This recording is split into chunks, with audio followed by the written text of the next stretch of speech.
Cañuela y Petaca. Mientras Petaca atisba desde la puerta, Cañuela, encaramado sobre la mesa, descuelga del muro el pesado y mohoso fusil. Los alegres rayos del sol, filtrándose por las 1000 rendijas del rancho, esparcen en el interior de la vivienda una claridad deslumbradora. Ambos chicos están solos esa mañana. El viejo Pedro y su mujer, la anciana Rosalía, abuelos de Cañuela, salieron muy temprano en dirección al pueblo, después de recomendar a su nieto la mayor circunspección durante su ausencia. Cañuela, a pesar de sus débiles fuerzas, tiene 9 años y su cuerpo es espigado y delgaducho. Ha terminado felizmente la empresa de apoderarse del arma y sentado en el borde del lecho, con el cañón entre las piernas, teniendo apoyada la culata en el suelo, examina el terrible instrumento con grave atención y prolijidad. Sus cabellos rubios, desteñidos y sus ojos claros de mirar impávido y cándido contrastan notablemente con la cabellera renegrida e hirsuta y los ojillos oscuros y vivaces de Petaca, que 2 años mayor que su primo, de cuerpo bajo y rechoncho, es la antítesis de Cañuela, a quien maneja y gobierna con despótica autoridad. Aquel proyecto de cacería era entre ellos, desde tiempo atrás, el objeto de citas y conciliábulos misteriosos, pero siempre habían encontrado para llevarlo a cabo dificultades e inconvenientes insuperables. ¿Cómo proporcionarse pólvora, perdigones y fulminantes? Por fin, una tarde, mientras Cañuela vigilaba sobre las brasas del hogar la olla de la merienda, vio de improviso aparecer en el hueco de la puerta la furtiva y silenciosa figura de Petaca, quien, al enterarse de que los viejos no regresaban aún del pueblo, puso delante de los ojos asombrados de Cañuela un grueso saquete de pólvora para minas que tenía oculto debajo de la ropa. La adquisición del explosivo era toda una historia que el héroe de ella no se cuidó de relatar, embobado en la contemplación de aquella substancia reluciente, semejante a azabache pulimentado. A una legua escasa del rancho había una cantera que surtía de materiales de construcción a los pueblos vecinos. El padre de Petaca era el capataz de aquellas obras. Todas las mañanas extraía del depósito excavado en la peña viva la provisión de pólvora para el día.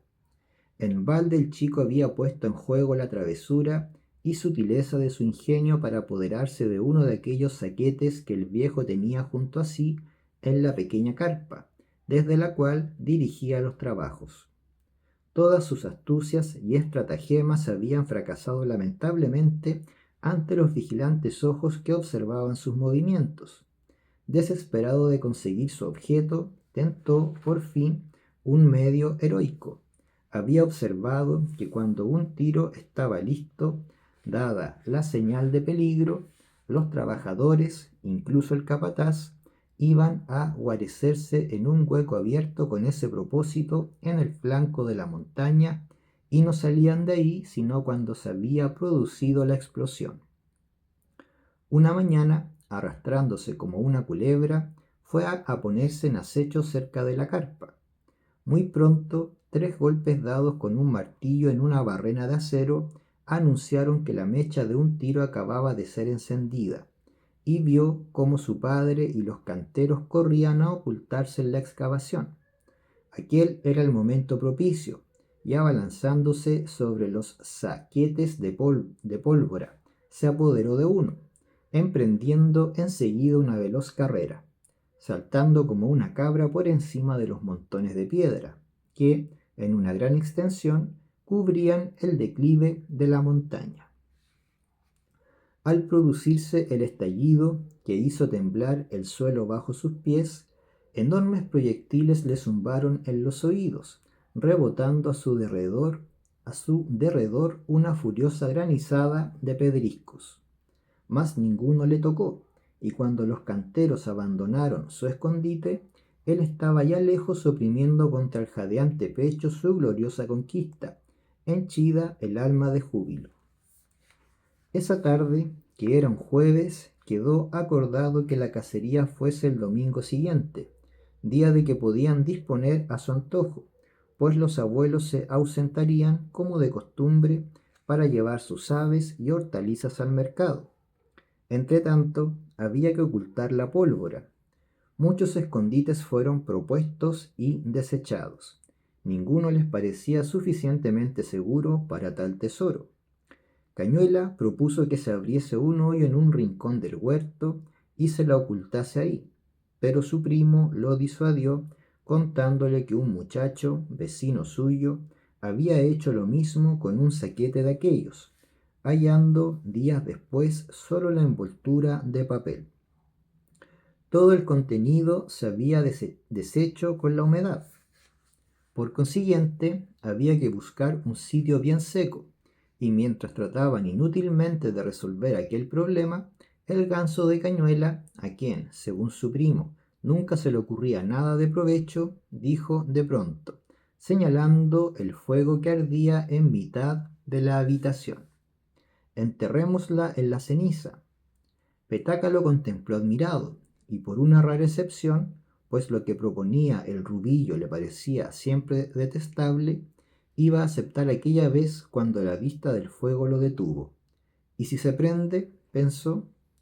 De repente brincó de júbilo. Había encontrado la solución buscada.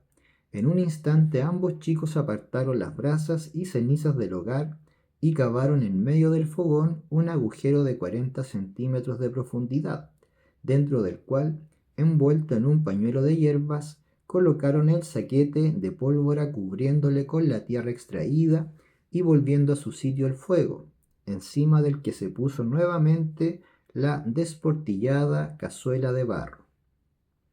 En media hora escasa todo quedó lindamente terminado, y Petaca se retiró prometiendo a su primo que los perdigones y los fulminantes estarían antes del domingo en su poder.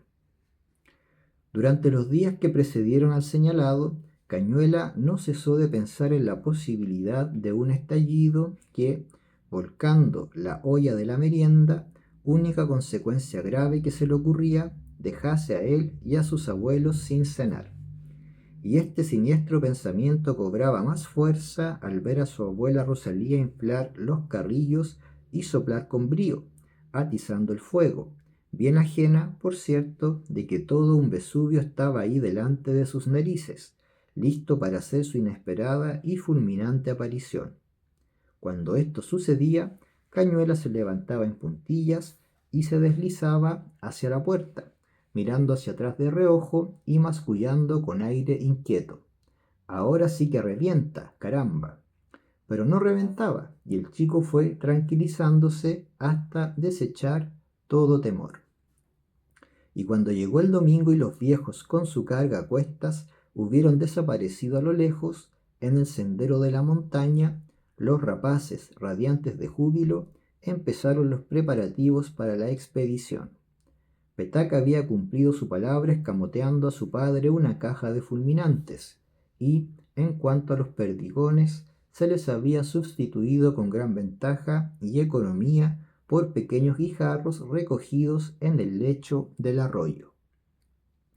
Desenterrada la pólvora que ambos encontraron, después de palparla, perfectamente seca y calentita, y examinando prolijamente el fusil del abuelo, tan venerable y vetusto como su dueño, no restaba más que emprender la marcha hacia las lomas y los rastrojos, lo que efectuaron después de asegurar convenientemente la puerta del rancho.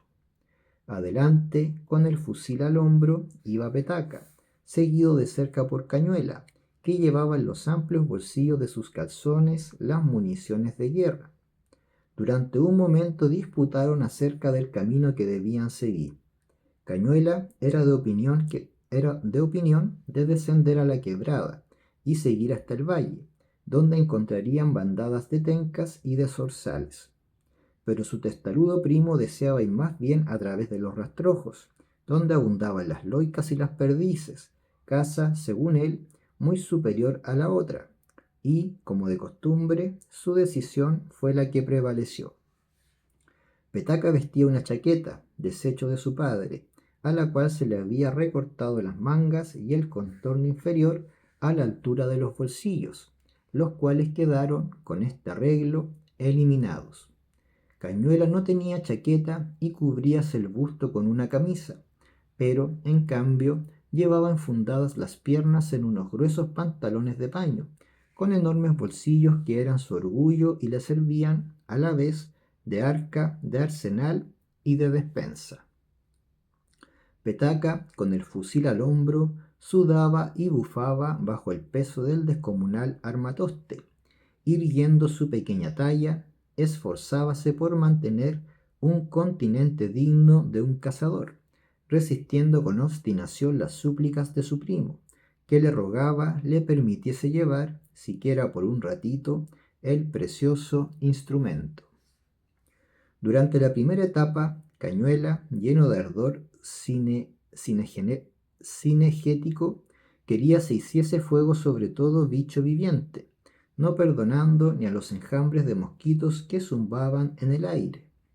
A cada instante sonaba su discreto ps, ps, llamando la atención de su compañero, y, cuando éste se detenía interrogándole con sus chispeantes ojos, le señalaba, apuntando con la diestra, un mísero chincol que daba saltitos entre la hierba. Ante aquella cara ruin encogíase desdeñosamente de hombros el moreno Nemrod y proseguía su marcha triunfal a través de las lomas, encorvado bajo el fusil cuyo enmohecido cañón sobresalía, al apoyar la culata en el suelo, una cuarta por encima de su cabeza. Por fin, el descontentadizo cazador vio delante de sí una pieza digna de los honores de un tiro. Un aloy camacho, cuya roja pechuga parecía una herida recién abierta, lanzaba su alegre canto sobre una cerca de ramas. Los chicos se echaron a tierra y empezaron a arrastrarse como reptiles por la maleza. El ave observaba sus movimientos con tranquilidad y no dio señales de inquietud sino cuando estaban a 4 pasos de distancia. Abrió entonces las alas y fue a posarse sobre la hierba a 50 metros de aquel sitio. Desde ese momento empezó una cacería loca a través de los rastrojos. Cuando, después de grandes rodeos y de infinitas precauciones, Petaca lograba aproximarse lo bastante y empezaba a enfilar el arma, el pájaro volaba e iba a lanzar su grito, que parecía de burla y desafío, un centenar de pasos más allá. Como si se propusiese poner a prueba la constancia de sus enemigos, ora salvaba un matorral o una barranca de difícil acceso, pero siempre a la vista de sus infatigables perseguidores, quienes, después de algunas horas de este gimnástico ejercicio, estaban bañados en sudor, llenos de arañazos y con las ropas hechas una criba, mas no se desanimaban y proseguían la caza con salvaje ardor. Por último, el ave, cansada de tan insistente persecución, se elevó en los aires y, salvando una profunda quebrada, desapareció en el boscaje de la vertiente opuesta. Cañuela y Petaca, que con las greñas sobre los ojos caminaban a gatas a lo largo de un surco, se enderezaron, consultándose con la mirada, y luego, sin cambiar una sola palabra, siguieron adelante resueltos a morir de cansancio antes que renunciar a una pieza tan magnífica. Cuando, después de atravesar la quebrada, rendidos de fatiga, se encontraron otra vez en las lomas, lo primero que divisaron fue la fugitiva que, posada en un pequeño arbusto, estaba destrozando con su recio pico los tallos tiernos de la planta. Verla y caer ambos de bruces sobre la hierba fue todo uno. Petaca, con los ojos encandilados, fijos en el ave, empezó a arrastrarse con el vientre en el suelo, remolcando con la diestra penosamente el fusil. Apenas respiraba, poniendo toda su alma en aquel silencioso deslizamiento. A 4 metros del árbol se detuvo y, reuniendo todas sus exhaustas fuerzas, se echó la escopeta a la cara. pero en el instante en que se aprestaba a tirar del gatillo, Cañuela, que lo había seguido sin que él se apercibiera, le gritó de improviso con su vocecilla de clarín, aguda y penetrante: «Espera, que no está cargada, hombre». La loica agitó las alas y se perdió como una flecha en el horizonte. Petaca se alzó de un brinco y, precipitándose sobre el rubillo, lo molió a golpes y mojicones. ¡Qué bestia y qué bruto era! Ir a espantar la casa en el preciso instante en que iba a caer infaliblemente muerta. Tan bien había hecho la puntería. Y cuando Cañuela, entre sollozos, balbuceó: «Porque te dije que no estaba cargada», a lo cual el morenillo contestó iracundo, con los brazos en jarras, clavando en su primo los ojos llameantes de cólera: «¿Por qué no esperaste que saliese el tiro?».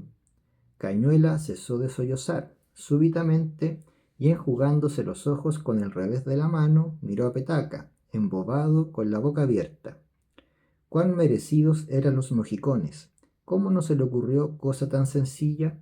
No, había que rendirse a la evidencia. Era un ganso, nada más que un ganso. La armonía entre los chicos se estableció bien pronto. Tendidos a la sombra de un árbol, descansaron un rato para reponerse de la fatiga que los abrumaba. Petaca, pasado ya el acceso de furor, reflexionaba y casi se arrepentía de su dureza, porque, a la verdad, matar un pájaro con una escopeta descargada no le parecía ya tan claro y evidente, por muy bien que se hiciese la puntería. Pero como confesar su torpeza habría sido dar la razón al idiota del primillo, se guardó calladamente sus reflexiones para sí. Hubiera dado con gusto el cartucho de dinamita que tenía allá en el rancho, oculto debajo de la cama, por haber matado la maldita loica que tanto los había hecho padecer, si al salir hubiesen cargado el arma. Pero aún era tiempo de reparar omisión tan capital, y poniéndose en pie, llamó a Cañuela para que le ayudase en la grave y delicada operación, de la cual ambos tenían solo nociones vagas y confusas, pues no habían tenido aún oportunidad de ver cómo se cargaba una escopeta.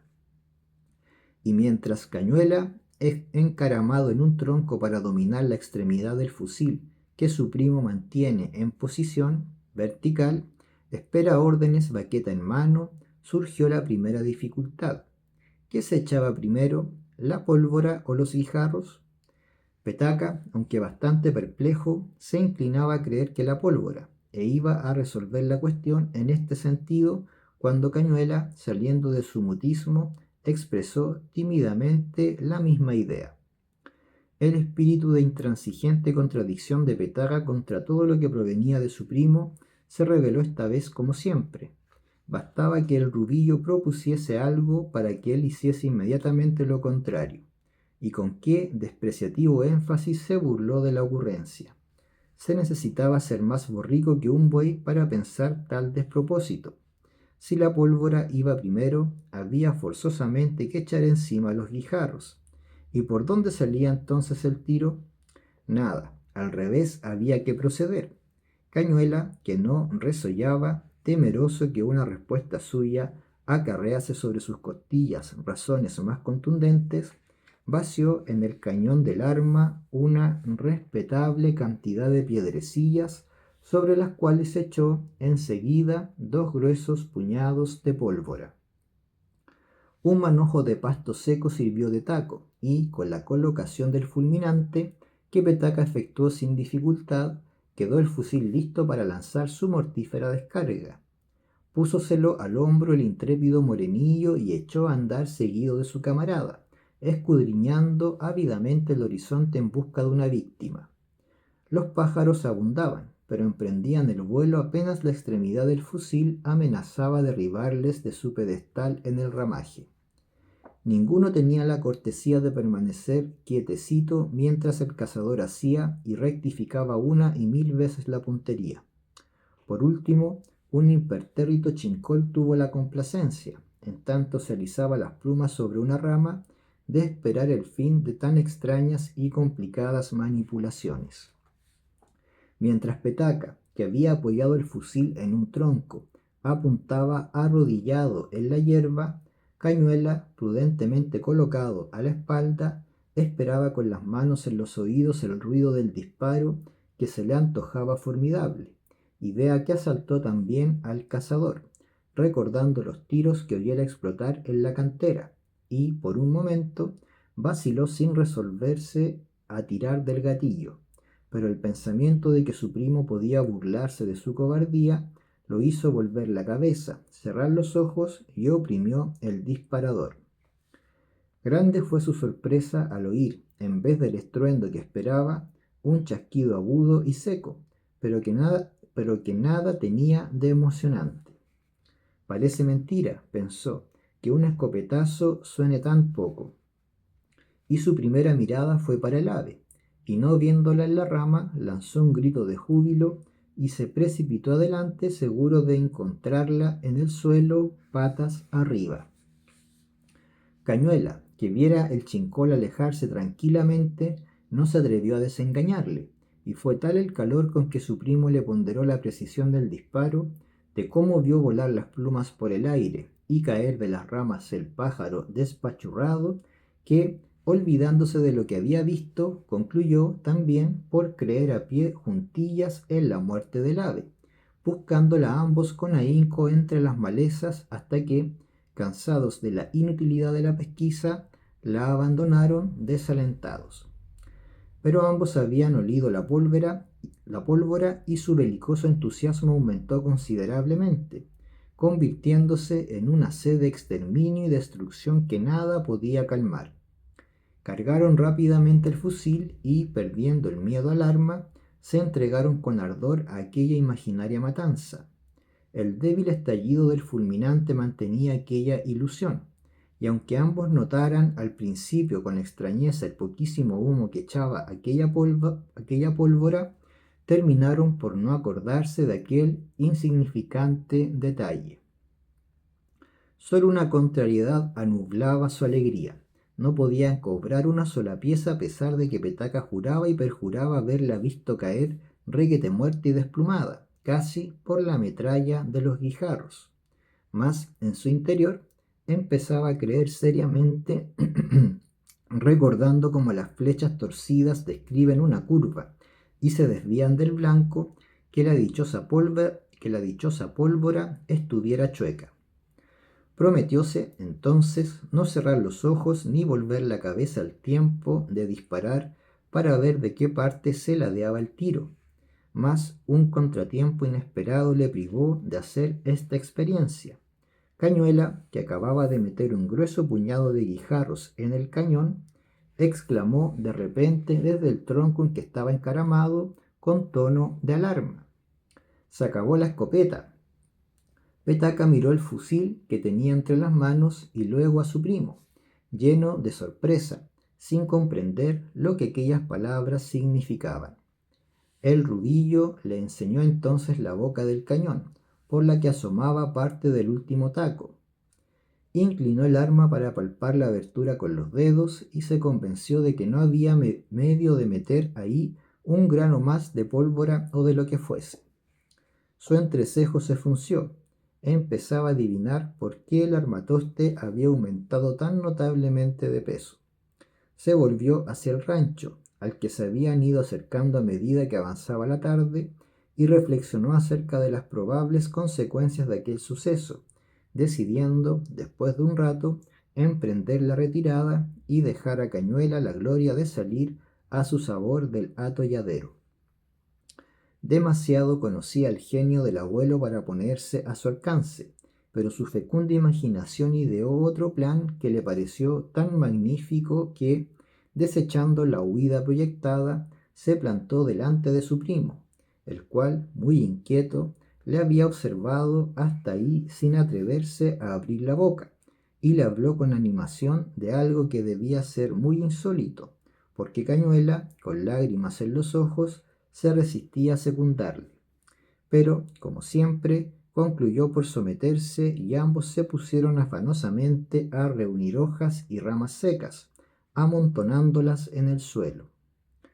Cuando creyeron había bastante, Cañuela sacó de sus insondables bolsillos una caja de fósforos e incendió la pira.